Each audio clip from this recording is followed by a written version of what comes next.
that, they're able to start the next event, the Women's Club Quad Final in the E category.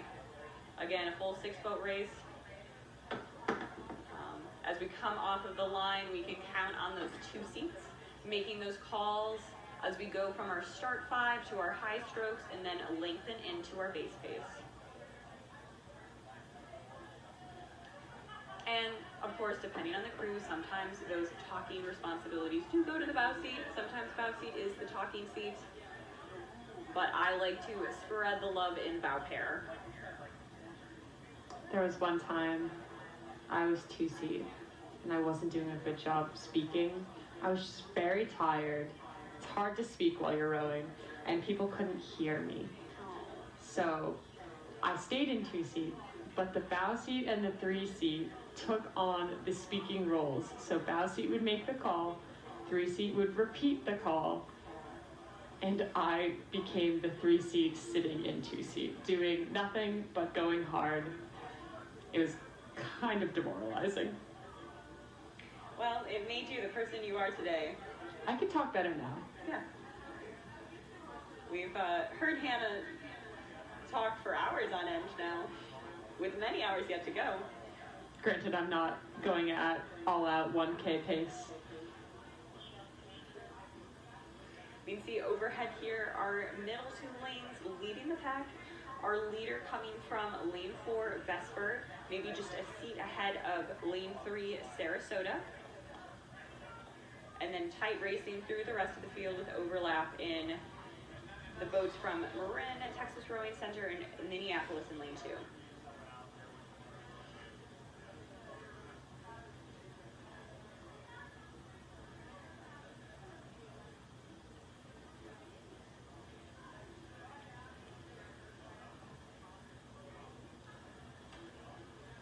Really beautiful shot here from the overhead. You can really get a sense of those parallel oar angles.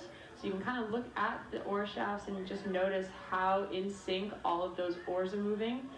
And obviously that's achieved by having the matching in the athletes themselves and their body movements. Sarasota County trying to correct their point here off the buoy lines.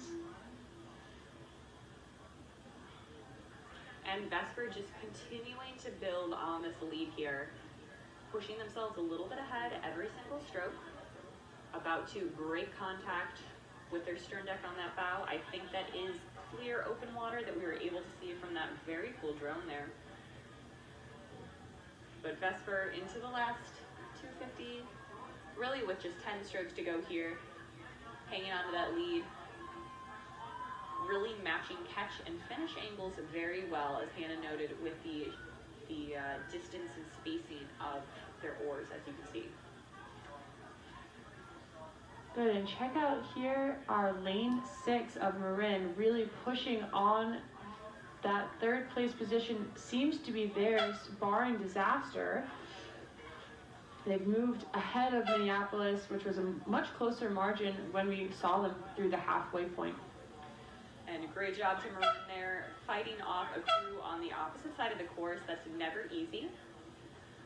So we can assume that those responsibilities probably fell to the 2-seater bow seat as they kind of looked over and called those margins there. So in a big team boat like a quad or an 8, we're not able to make those moves unless we're really trying to surge together as a whole boat. You can't just have one athlete decide to go. It needs to be a collective decision to make sure that those